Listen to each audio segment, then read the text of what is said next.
So management accounting 2 માં chapter number 4 check કરો marginal costing. Chapter number 4 marginal costing. Okay? તો પહેલા એમાં લખો meaning. meaning આપી દઈશું બરાબર, અત્યારે ડેફિનેશન નથી. meaning આપણે રીતે આપણે લખી શકીએ છીએ. તો લખો meaning માં for taking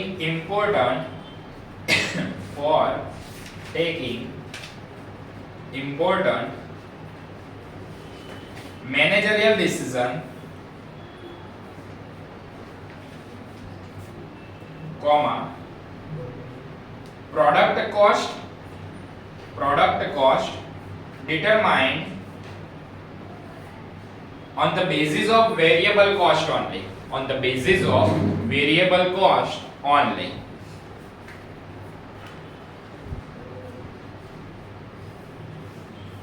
On the basis of variable cost only, which is known as marginal cost, which is known as marginal cost. Now first we can understand the total cost. Okay, તો હવે એક વસ્તુ વિચાર કે total cost, what is the meaning of total cost? Total cost means total fixed cost plus total variable cost, then our answer is total cost. Okay, તો total cost નો મતલબ શું થાય? total fixed and total variable cost, બરાબર. but marginal costing in the only for તમારે શું consider કરવાનું? variable cost. okay, આપણે જો ઇકોનોમિક્સ ભણીને આયા છીએ બરાબર, ફર્સ્ટ સેમેસ્ટર ના ઇકોનોમિક્સ ની અંદર આવતું હતું કે extra cost for extra unit of production is known as a marginal cost. બરાબર, કે કોઈ બી તમે એક્સ્ટ્રા યુનિટ નું પ્રોડક્શન કરો બરાબર, એના માટે જે બી એક્સ્ટ્રા કોસ્ટ થતી હોય એને શું કહેવાય? Marginal cost. બટ આયરો અહીંયા આગળ ચેન્જીસ છે બરાબર, આ મેનેજમેન્ટ એકાઉન્ટ છે તેની ડેફિનેશન બી ચેન્જ થશે. હવે લખો ડેફિનેશન. મીનિંગ તમે ગમે તે રીતે લખી શકો. ઓકે, ડેફિનેશન ની અંદર જે રીતે લખાયેલું એ રીતે જ યાદ રાખવાનું. તો એમાં લખો the amount at any given volume, the amount at any given volume of output by which aggregate costs are changed. Aggregate costs are changed, comma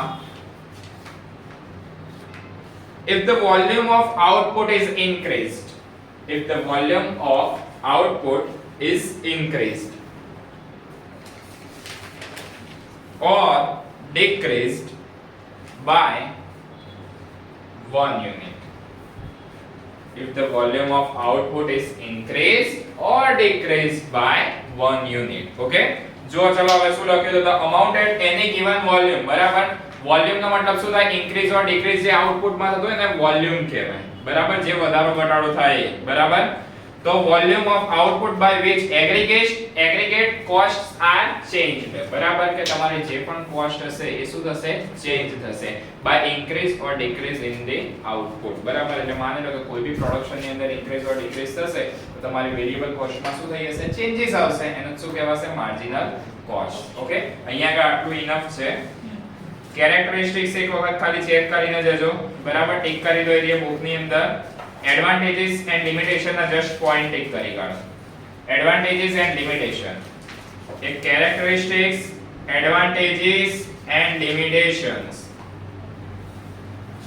આ થિયરી ના પોઈન્ટ્સ ખાલી રીડ કરીને જવાના. Okay, clear? યસ. હવે જો sums આવશે. હવે સમ કઈ રીતે કેલ્ક્યુલેટ કરશો એના માટે ચેક કરતા રહેજો બરાબર. તો અહીંયા આગળ સમ કેલ્ક્યુલેટ કરવા માટે પહેલા એક ફોર્મેટ તમારે નાનું યાદ રાખવું પડશે. ઓકે, તો ચલો પહેલા એક ફોર્મેટ ને ચેક કરતા જઈએ. ફોર્મેટ ની અંદર જોવા જોઈએ તો ફર્સ્ટ ની અંદર તમારે લખવાનું અહીંયા આગળ આવશે સેલ્સ. શું લખવાનું આવશે? Sales. Okay, minus variable cost. Sales minus variable cost. Okay? હવે આમાંથી એને લેસ કરો, જે તમારો આન્સર આવશે એને કહેવાશે કોન્ટ્રીબ્યુશન. એને શું કહેવાશે? કોન્ટ્રીબ્યુશન. ઓકે, આ તમારો અહીંયા આગળનો આન્સર આવશે. એમાંથી માઈનસ કરવાનું ફિક્સ્ડ કોસ્ટ. શું માઈનસ કરવાનું? Fixed cost. હવે આમાંથી ફિક્સ્ડ કોસ્ટ ને તમે લેસ કરો, હવે જે તમારો આન્સર આવશે એ આવશે નેટ પ્રોફિટ. ઓકે, તો એક આ બોક્સ જે રહ્યું એ તમારે યાદ રાખવાનું. હવે અહીંયા કદી ચેક કરતા જાઓ કે આ બોક્સ ઉપરથી તમારી બે ફોર્મ્યુલા ક્રિએટ થઈ. One is a contribution and second is a net profit. આવી ગઈ કે નહીં? તો એ બંને ફોર્મ્યુલાઓને હવે યાદ રાખી લઈએ. તો જુઓ, ફર્સ્ટ ફોર્મ્યુલા કઈ આવી? Contribution. What is the formula for contribution? Sales minus variable. Yes, sales minus variable cost.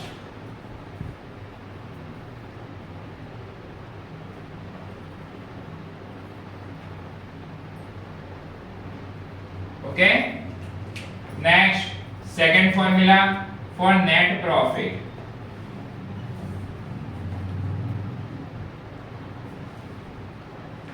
What is the formula for net profit? Contribution minus fixed cost. Contribution minus fixed cost. Okay? Yes. બે formula યાદ રહી ગઈ કે નહીં? આ એક પહેલો base છે. જે સમ સૌથી વધારે પૂછાશે એ છે. અકોર્ડિંગ ટુ પીવી રેશિયો આવશે હવે. બરાબર છે? એટલે આ વસ્તુને ખાસ ધ્યાનમાં રાખવાનું. ક્લિયર આટલે સુધી? Okay, now third formula is BEP. BEP, which is known as a break even point. Break even point. Okay, ચલો હવે એક વસ્તુ વિચારો કે બ્રેક ઇવન પોઈન્ટ નો મતલબ થશે નો પ્રોફિટ નો લોસ. કોઈ બી ટ્રેડર હોય, બરાબર છે, ધારો કે માની લો કે કોઈ એક બિઝનેસ હું સ્ટાર્ટ કરું, તો પહેલા બિઝનેસમેન શું વિચારે કે ભાઈ આપણું જેટલું ટોટલ કોસ્ટ થઈ હોય ફર્સ્ટ યરમાં એ રિકવર થાય. બરાબર, કોઈ બી બિઝનેસમેન હોય પ્રોફિટ નો પછી વિચારશે. પહેલા એ લોકો શું વિચારશે કે એમની જેટલી કોસ્ટિંગ થઈ એ તો રિકવર થવી જોઈએ કે નહીં? બરાબર છે, ધારો કે માની લો કે નિષ્ઠા છે, બરાબર, તો એરીએ કોઈ એક બિઝનેસ સ્ટાર્ટ કર્યો, એને 1 કરોડ ની ટોટલ કેપિટલ હતી. હવે પહેલા એનું મેઇન એમ શું હશે કે ફર્સ્ટ યરમાં એ 1 કરોડ રિકવર થઈ જાય. પ્રોફિટ નું પછી વિચારે.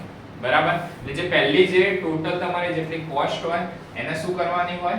રિકવર કરવાની હોય. બરાબર છે, એ રિકવર કરવાની હોય કોસ્ટ, એને જ કહેવાશે બ્રેક ઇવન પોઈન્ટ. ઓકે, એને શું કહેવાશે? Break even point. તો અહીંયા આગળ તમારે બ્રેક ઇવન પોઈન્ટ માં એટલું યાદ રાખી દેવાનું કે નો પ્રોફિટ નો લોસ. Okay, clear? તો આટલું તમને યાદ રહી હશે કે નહીં? આટલે સુધી કમ્પ્લીટ. ઓકે, તો આની ફોર્મ્યુલા આવશે fixed cost. Fixed cost divide by contribution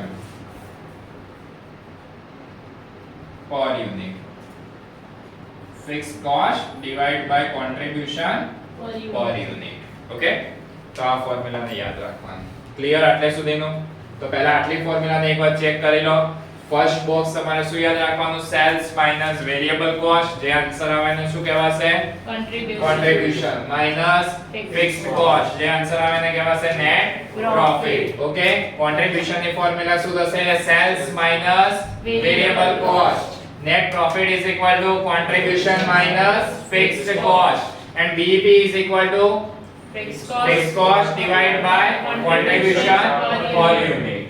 Okay, યાદ રહી જશે કે નહીં? ક્લિયર આટલે સુધી? કન્ફર્મ? Yes. ચલો next formula is sales to earn some profit.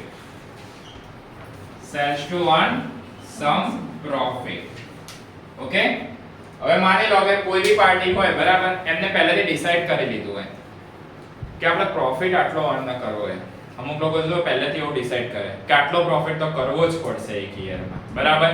તો એટલો પ્રોફિટ અર્ન કરવા માટે તમારે સેલ્સ કેટલું કરવું પડશે એ અહીંયા આગળથી મળશે. Sales to earn some profit. Okay, તો એના માટે તમે શું કરશો? જો પહેલા ફિક્સ કોસ્ટ જે તમારી હતી કે નહીં, ત્યાંથી તમને શું મળી ગયું? બીઈપી મળી ગયું. ઓકે, તો બ્રેક ઇવન પોઈન્ટ ની ફોર્મ્યુલા શું છે? Fix cost plus divide by contribution. Yes or no?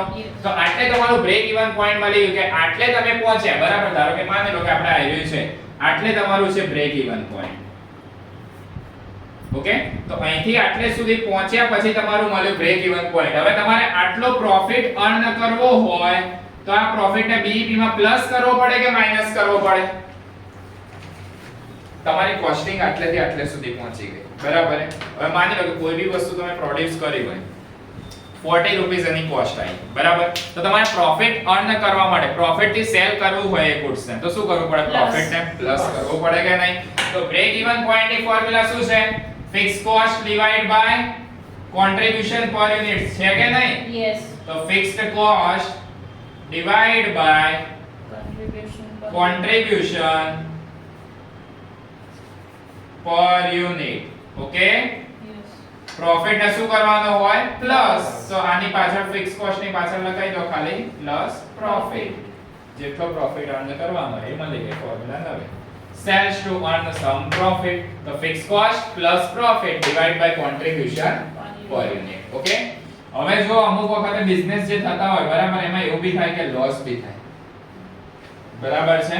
તો અહીંયા આગળ એટલું આ નેક્સ્ટ ફોર્મ્યુલા યાદ રાખવાની કે sales to make some loss. Book ની અંદર આવું આપેલું હોય. ઓકે, એ વન ટાઈપ ઓફ જે ઇલ્યુસ્ટ્રી કહેવાય, કાલ્પનિક એવું છે, બરાબર? કોઈ બી પર્સન લોસ કરવા માટે બિઝનેસ ના કરે. ઓકે, તો એની ફોર્મ્યુલા ની અંદર જો બીઈપી છે, બીઈપી કરતા બી માની લો કે તમે નીચે જતા રહે, બીઈપી કરતા બી ક્યાં ગયા? નીચે ગયા, તો તમને શું થશે? લોસ થશે, બરાબર? કે જો તમે આટલે સુધી બી ના પહોંચી શક્યા અને આટલે જ માની લો કે તમે આટલે સુધી જ પહોંચ્યા, તો બાકીનો જે આવશે એ શું થઈ જશે? લોસ થઈ જશે. ઓકે, તો એની અંદર શું યાદ રાખવાનું? તો જો ફિક્સ્ડ કોસ્ટ પહેલા એઝ ઇટ ઇઝ લખી દો, બીઈપી ની ફોર્મ્યુલા ડિવાઇડ બાય શું આવશે? Contribution per unit. Contribution per unit. Okay, તો પ્રોફિટ પ્લસ છે તો લોસ શું થશે? Minus. માઈનસ. તો માઈનસ લોસ. Okay, done. તો આટલી ફોર્મ્યુલા પહેલી થઈ. એક સ્ટેપ પૂરું ના કર્યું. First step is completed. Okay, તો ફર્સ્ટ ની અંદર બોક્સ યાદ રાખવાનું, આ બે ફોર્મ્યુલા પછી according to BEP, sales to earn some profit and sales to make some loss. Okay, આ બધા આન્સરમાં તમે જોવા જાવ તો fix cost divide by contribution per unit, એટલે તમારો આન્સર પર યુનિટમાં મળશે. તો આ બધા આન્સર બી પર યુનિટમાં નીકળી જશે, બરાબર? હવે આવશે જે most IMP method which is PV ratio. Okay, A main method છે પીવી રેશિયો ની. એ ખાલી ધ્યાનમાં રાખજો કે પીવી રેશિયો આવડી ગયું તો બાકીની બધી મેથડ આવડી જશે. બે જે મોસ્ટ આઈએમપી મેથડ એમાં first is a PV ratio. Okay, and second method જે આવશે એ કી ફેક્ટર સમ આવશે. કી ફેક્ટર શીખવા પડશે. ઓકે, તો આની અંદર ખાલી આ ધ્યાનમાં રાખવાનું.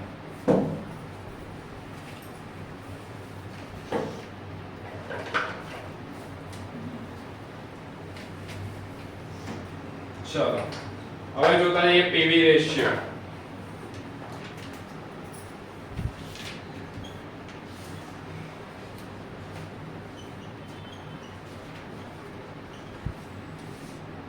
PV ratio means profit volume ratio.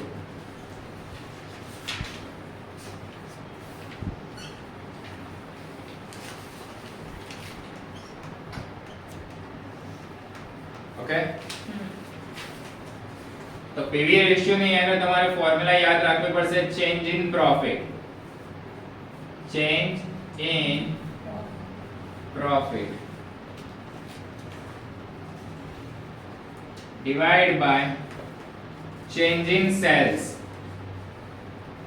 Change in sales into 100 into 100. બરાબર છે?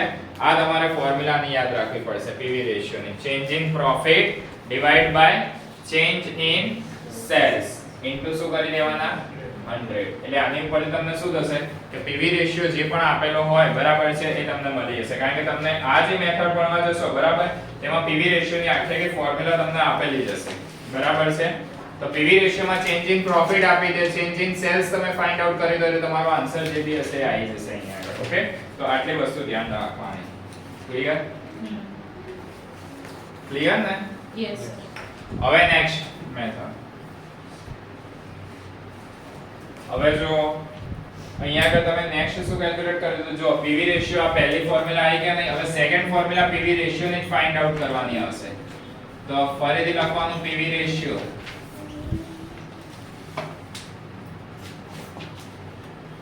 તો એની ફોર્મ્યુલામાં યાદ રાખવાનું સેકન્ડ ટાઈમ ઇન્ટ્રોડ્યુસ કરો એમાં કોન્ટ્રીબ્યુશન શું યાદ રાખવાનું contribution divide by sales into 100 contribution into cell contribution divided by cells into 100 first time Ivy introduce કર્યું એટલે તમને આન્સર શેનો મળી જશે પીવી રેશિયો મળી ગયો એ આન્સર અહીંયા આગળ મૂકો સેલ્સ તમારી જોડે હશે 100 તમારી જોડે હશે એની ઉપર તમને અહીંયા આગળ શું મળશે કોન્ટ્રીબ્યુશન મળશે ઓકે કોન્ટ્રીબ્યુશન મળી જાય એના પછી સમ આગળ થશે એનું રીઝન એ કે જો અહીંયા આગળ બધી જગ્યાએ અમુક જગ્યાએ કોન્ટ્રીબ્યુશન નો યુઝ થાય છે બરાબર તો જો કોન્ટ્રીબ્યુશન તમને મળી જાય સેલ્સ આવી ગયો વેરિયેબલ કોસ્ટ આપેલી હોય કોન્ટ્રીબ્યુશન મળ્યું અને પ્રોફિટ હોય તો ફિક્સ કોસ્ટ બી તમે લઈ શકો ઓકે તો એને ઉપરથી થર્ડ ફોર્મ્યુલા આવશે હવે પીવી રેશિયો કમ્પ્લીટ થયા પછી BEP break even point okay આ BEP શેના અકોર્ડિંગ માં હતી કોન્ટ્રીબ્યુશન ના અકોર્ડિંગ માં okay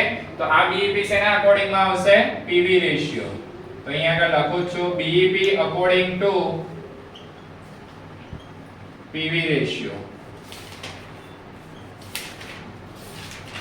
okay BEP according to PV ratio okay તો BEP ની ફોર્મ્યુલા શું હતી અહીંયા આગળ ચેક કરો તો શું હતો ફિક્સ્ડ કોસ્ટ હતી કે નહીં યસ તો fixed cost divide by PV ratio okay અહીંયા આગળ શું હશે fixed cost divide by PV ratio ખાલી અહીંયા આગળ શું કોન્ટ્રીબ્યુશન પર યુનિટ એટલે એની જગ્યાએ તમારે લગાવી દેવાનું PV ratio okay next same as it is sales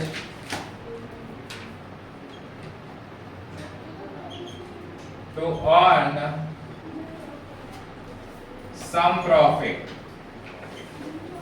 sales to earn some profit okay તો એની ફોર્મ્યુલા તમે અહીંયા આગળ શું લગાવતા fix cost plus profit yes or no yes તો fix cost plus profit divide by શું લગાવી દેવાનું અહીંયા આગળ પણ પીવી રેશિયો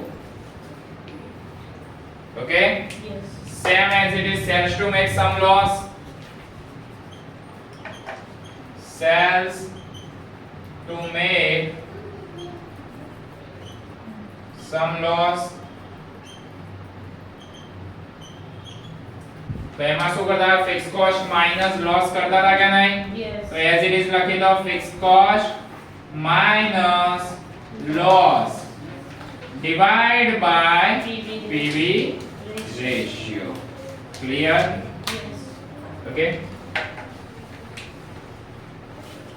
કન્ફર્મ આટલા જોઈ લો સર તો આટલી ફોર્મ્યુલાસ છે મોસ્ટ ટાઈમ મેં ઓકે આવી પૂછાશે તો બરાબર 7 માર્ક્સ માં હું બે સમ મૂકી દે આ 7 માં આવશે આ સમ 7 માર્ક્સ માં આવશે એની જોડે કી ફેક્ટર ના ચાન્સીસ ખરા બંને મેથડ હા? બંને મેથડ હજુ મેઇન મેથડ બાકી છે કી ફેક્ટર 7 એ આ 7 પેલો બી 7 માં પૂછશે 14 માં નહીં પૂછતા માર્જિનલ કોસ્ટિંગ આ તમે જો આ લોકોએ ખબર નહીં કે આમાં મેનેજમેન્ટ એકાઉન્ટમાં એડ કર્યું બટ આ કોસ્ટ એકાઉન્ટનું ચેપ્ટર છે સેમેસ્ટર 5 ની અંદર આવતું હતું આ ચેપ્ટર બરાબર અહીંયાથી અટેન્ડ અહીંયા આગળ 6 માં મૂકી દીધું ઓકે ક્લિયર આટલી ફોર્મ્યુલાઓની અંદર પછી અહીંયા આગળ જો નેક્સ્ટ મેથડ ની અંદર margin of safety safety. Okay, તો માર્જિન ઓફ સેફટી ની અલગ પાછી ફોર્મ્યુલા યાદ રાખવી પડશે. actual sales minus BEP. Minus શું યાદ રાખવાનું? BEP. તો અહીંયા આગળ માર્જિન ઓફ સેલ્સ રહ્યું ને ઇન રૂપીસ મળી જશે. શું મળશે? In rupees. ઓકે, પછી એનું પાછું કેલ્ક્યુલેટ કરવાનું આવશે પર્સન્ટેજ માં. તો અહીંયા આગળ નેક્સ્ટ ફોર્મ્યુલા આવશે margin of safety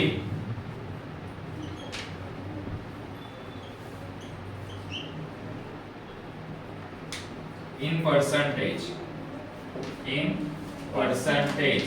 is equal to actual sales minus BEP. Okay, Yes. divide by actual sales into 100. Okay, તો આટલી ફોર્મ્યુલા છે. ક્લિયર? આ marginal costing. Okay, Yes. Confirm ને? Hmm. ચલો પહેલા આટલું જોઈ લો ફટાફટ.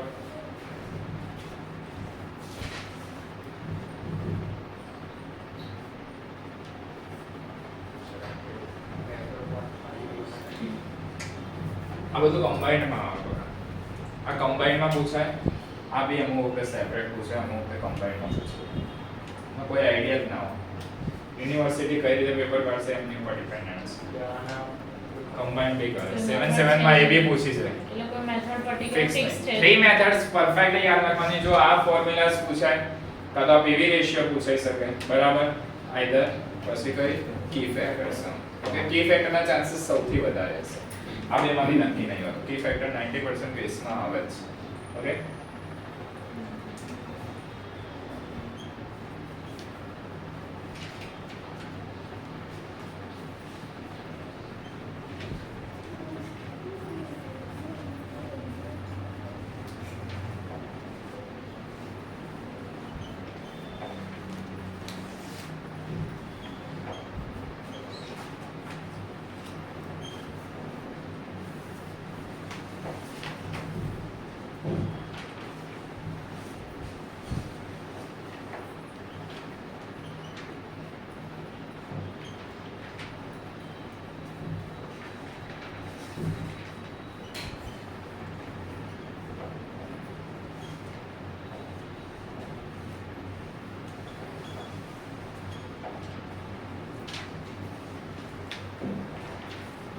આ નોટમાં યાદ રાખવાનું કે variable cost plus PV ratio is equal to 100% of sales. આ બંને થોડો કરો ને 100% ઓફ સેલ્સ હોય. Okay, margin of safety plus BEP કરો એટલે એ બી 100% ઓફ સેલ્સ થઈ જશે. Okay, clear?